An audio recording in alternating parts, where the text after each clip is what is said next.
الحمد للہ وحدہ والصلاة والسلام علی من لا نبی بعد اما بعد۔ معزز ناظرین کرام، اسلام اور ایمان دو الگ الگ چیزیں ہیں، لیکن ہر مسلمان اہل ایمان نہیں ہو سکتا۔ ہر اہل ایمان، ہر مومن جو ہے وہ مسلمان ضرور ہوگا۔ اللہ کے نبی صلی اللہ علیہ وسلم کے پاس کچھ نئے صحابہ کرام جنہوں نے اسلام قبول کیا تھا تشریف لائے، یا بعض محدثین نے لکھا ہے کہ کچھ منافقین جو تھے وہ اللہ کے نبی صلی اللہ علیہ وسلم کے پاس تشریف لائے۔ سورۃ الحجرات کے اندر یہ واقعہ درج ہے۔ آ کے اللہ کے نبی صلی اللہ علیہ وسلم سے کہتے ہیں، یا رسول اللہ صلی اللہ علیہ وآلہ وسلم، ہم ایمان لے آئے۔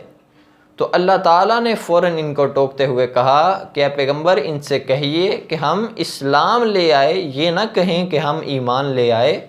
ابھی آپ اسلام میں داخل ہوئے ہیں، ابھی آپ دائرہ ایمان میں داخل نہیں ہوئے ہیں۔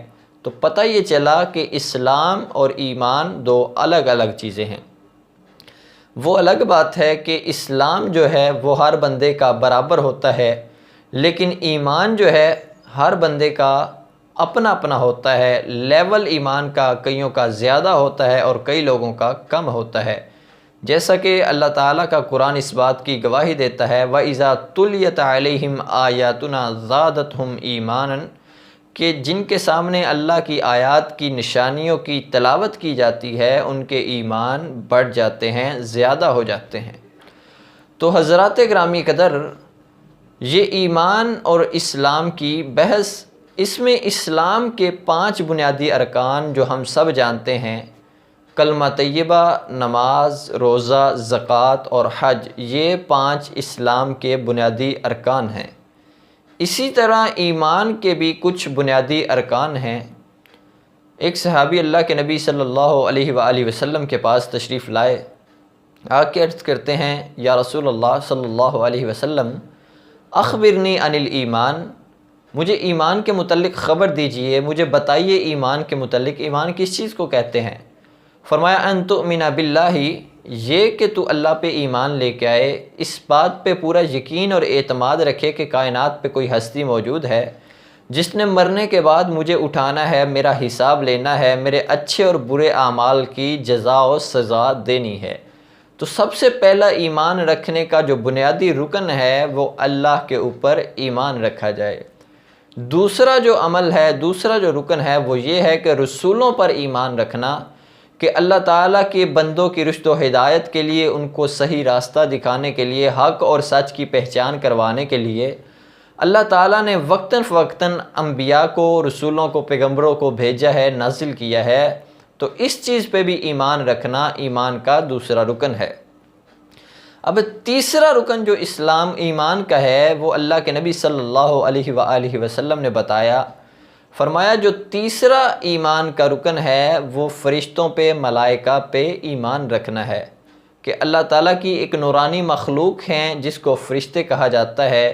یہ اللہ تعالیٰ کی تسبیحات بیان کرتے ہیں، یہ اللہ تعالیٰ کی نافرمانی نہیں کرتے، لا یعصون اللہ ما امرہم وَيَفْعَلُونَ مَا تُؤْمَرُونَ، اللہ تعالیٰ کی تابعداری کرتے ہیں، اللہ تعالیٰ کی نافرمانی نہیں کرتے۔ اسی طرح اس چیز پہ ایمان رکھنا کہ ہمارے کندھوں پہ فرشتے موجود ہیں جنہیں کرامن کاتبین کہا جاتا ہے، ہماری ہر اچھی اور بری بات کو نوٹ کر رہے ہیں۔ چوتھا جو رکن ہے ایمان کا وہ یہ ہے کہ انسان آسمانی کتابوں پہ ایمان رکھے۔ تورات، زبور، انجیل، قرآن مجید، جتنی بھی آسمانی کتابیں ہیں یہ تمام کی تمام ان سب کو سچ ماننے، ان سب کو حق ماننے، لیکن اس حالات میں، ایسے وقت میں کہ جب نبی صلی اللہ علیہ وسلم کی پیدائش ہو گئی، اب ہمارے لیے حجت، اب ہمارے لیے دلیل، اب ہمارے لیے قابل عمل جو چیز ہے وہ صرف قرآن ہے۔ ان سے پچھلی جو 3 کتابیں ہیں اب ہم ان کے اوپر عمل نہیں کر سکتے کیونکہ وہ منسوخ ہو چکی ہیں، اور قرآن کریم جو ہے ناسخ کی صورت میں ہمارے پاس موجود ہے۔ اسی طرح ایمان کا جو 5واں رکن ہے وہ یہ ہے کہ آخرت کے دن پہ ایمان رکھنا۔ یہ چیز ہمارے لیے بھی بہت اہم ہے کہ ہم اس چیز پہ جب ایمان ہوگا کہ اللہ تعالیٰ نے قیامت کے دن فَمَن يَعْمَلْ مِثْقَالَ ذَرَّةٍ خَيْرًا يَرَى وَمَن يَعْمَلْ مِثْقَالَ ذَرَّةٍ شَرًّا يَرَى، میرے اچھے عمل کا بھی مجھے حساب دینا ہے، میرے ذرہ برابر برے عمل کا بھی مجھے اللہ تعالیٰ نے جو اس کی سزا ہے وہ دینی ہے۔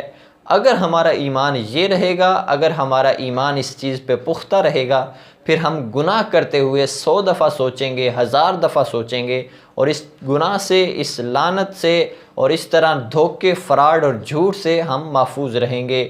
تو ہمارے لیے بھی ضروری ہے کہ ہم اس چیز پہ بھی اپنا ایمان پختہ کریں۔ چھٹا اور آخری جو ایمان کا رکن ہے وہ یہ ہے کہ ان تؤمن بالقدر خیرہ و شرہ، یہ کہ تم ایمان رکھو اپنی اچھی اور بری تقدیر پر۔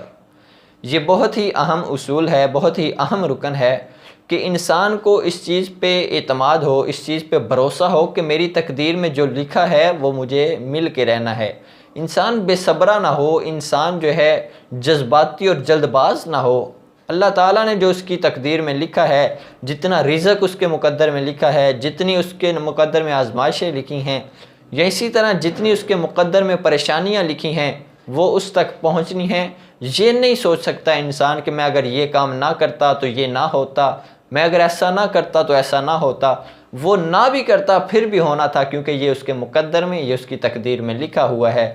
اللہ سے دعا ہے اللہ قرآن و سنت پہ عمل کی توفیق عطا فرمائے۔ ھذا ما عندی واللہ اعلم بالصواب۔